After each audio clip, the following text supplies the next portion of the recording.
चिकलवास में 7वां आदिवासी एकता परिषद का जो सांस्कृतिक एकता महासम्मेलन होने जा रहा है और हो रहा है अभी, उसमें पधारे एकता परिषद के अग्रज जन एवं हमारे आदिवासी परिवार की विचारधारा को इस पूरे क्षेत्र में फैलाने वाले दादा भंवर दादा और इस क्षेत्र में तमाम SC ST OBC minority general तमाम मानव समुदाय के लोग रहते हैं, उनको हम इस चिकलवास की धरती से खूब खूब जोहार अभिनंदन करते हैं।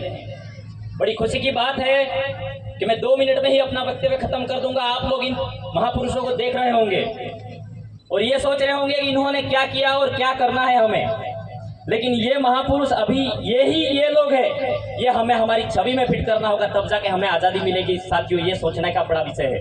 मैं थोड़ा युवा क्रांतिकारी सोच की विचारधारा से बात रखता हूँ, थोड़ा प्रभावी ऐसा महसूस होता होगा आपको, जल्दबाजी में बोलना पड़ रहा है मुझे, लेकिन अभी फिर से बिरसा मुंडा और टांटिया भील और जयपाल सिंह मुंडा बनना होगा तो इन लोगों में से हमको चुनना होगा। यही लोग हमारे जयपाल सिंह मुंडा, टांटिया भील और बिरसा मुंडा है। ये हमें सोचना होगा, तब जाके हमारे देश में आज़ादी आएगी। और मैं हमारे इस देश में लोकतंत्र के नुमाइंदे जाते हैं, MP MLA MLC बनते हैं, लोकसभा और राज्यसभा में जो पार्लियामेंट में जो कानून बनते हैं, पूरे देश के 112 करोड़ के आदिवासियों की आवाज को रखते हुए मैं दादा से भी ध्यान आकर्षित करना चाहूंगा। एकता परिषद के हो, आदिवासी परिवार के हमारे दादा भंवर दादा और कई सारे हमारे क्षेत्र में लोकतंत्र में नुमाइंदे आगे बढ़ चुके हैं और बढ़ने की कगार पर है। हमें बड़ा सवाल होता है जब मेरी बेटी पूछती है, पापा आप मंच पे आदिवासी जय जोहार बोलते हो, लेकिन जब मेरा विकल्प भरना होता है उस समय मैं क्या भरूं? ये बड़ा सोचने का विषय है मेरे साथियों। जब कानपुर में बालवाड़ा CSC PSC में लड़का पैदा होगा तो फॉर्मेट में मैं धर्म लाकर धार्मिकता फैलाना नहीं चाहता हूं, लेकिन हमें विकल्प तो मिलना चाहिए। आदिवासी यानी कि पूरे 12 करोड़ आदिवासियों का विकल्प, हमें एक विकल्प होना चाहिए। ये भारत की सबसे बड़ी महापंचायत में हमारे लोकतंत्र में बैठे नुमाइंदों को ताल ठोक कर राज्यसभा और लोकसभा में कानून में बात रखनी चाहिए कि हमारे आदिवासियों का जो विकल्प होना चाहिए वो होना चाहिए। हमको जिंदा मार दिया गया है। जिस दिन हमारे 112 करोड़ आदिवासी जो 1871 की जनगणना में अंग्रेजों ने, ब्रिटिश सत्ता ने हमारा जो धर्म कॉलम था, धर्म कॉलम नहीं कहूंगा, विकल्प यानी कि हमको लिखा गया था, वो 1871 से लगा के 81 से लगा के 91 से लगा के हमारे 41 तक भी था, 1941 तक 51 की जनगणना में हटा दिया गया। ऐसी क्या विडंबना आई भारत सरकार को, हमारे आदिवासियों का नामो निशान विलुप्त कर दिया।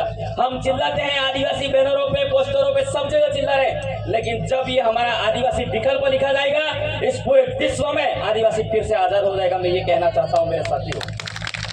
इसलिए मेरी मातृशक्तियों, माताओं, बहनों, भाइयों से निवेदन करना चाहता हूं, आप लोग जो तीर कमान और धनुष वाली लड़ाई चाहते हैं अभी, वो लड़ाई इतनी सस्ती नहीं है। हमारे बच्चों को शिक्षा के क्षेत्र में उत्तरोत्तर प्रगति, उन्नति करवाने की जरूरत है, तब जाके हम जो भारत में आगे से आगे उच्च पदों पर जा पाए। नहीं तो आज जो विधि के कानून और विधि के संविधान की शपथ लेते हैं हम भारत के लोग, भारत के संविधान की पालना करते हुए हम विधि के कानून की शपथ लेते हैं और सभी की पालना सुनिश्चित करते हैं, ऐसा करके शपथ लेते हैं, वो लोग आज हमारे इस भारत के सबसे ब्राइट माइंड व्यक्ति जो कोलंबिया यूनिवर्सिटी में सुनहरे अक्षरों से बाबा साहेब अम्बेडकर लिखा है और 5वीं और 6वीं अनुसूची को जयपाल सिंह मुंडा और बाबा साहेब अम्बेडकर ने हमारे संविधान ड्राफ्टिंग कॉन्स्टिट्यूशन कमेटी में रखी, उस व्यक्ति को भी हमारे लोकतंत्र के नुमाइंदे में सबसे भारत के सबसे बड़े महापंचायत में आदमी बोलता है कि अम्बेडकर क्या होता है। ये हम भारत सरकार से भी कहना चाहते हैं। हम भले टीचर है लेकिन खुले मन से कहना चाहते हैं कि इस तरीके से हमें बोलने का हक है।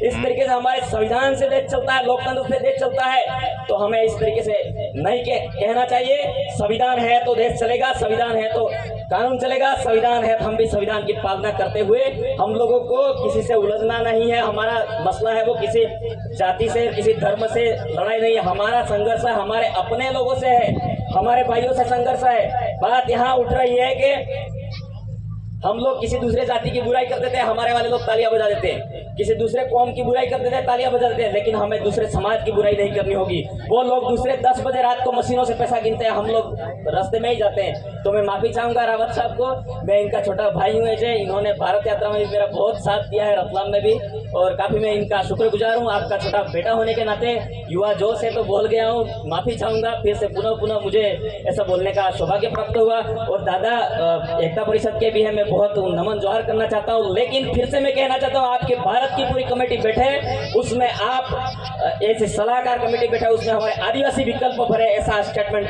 लोकसभा और राज्यसभा में जरूर भेजें। इन्हीं आशा विश्वास के साथ दादा मैं पुनः आपका तहे दिल से जोहार, धन्यवाद। जय आदिवासी। Subscribe now and press the bell icon. Never miss an update.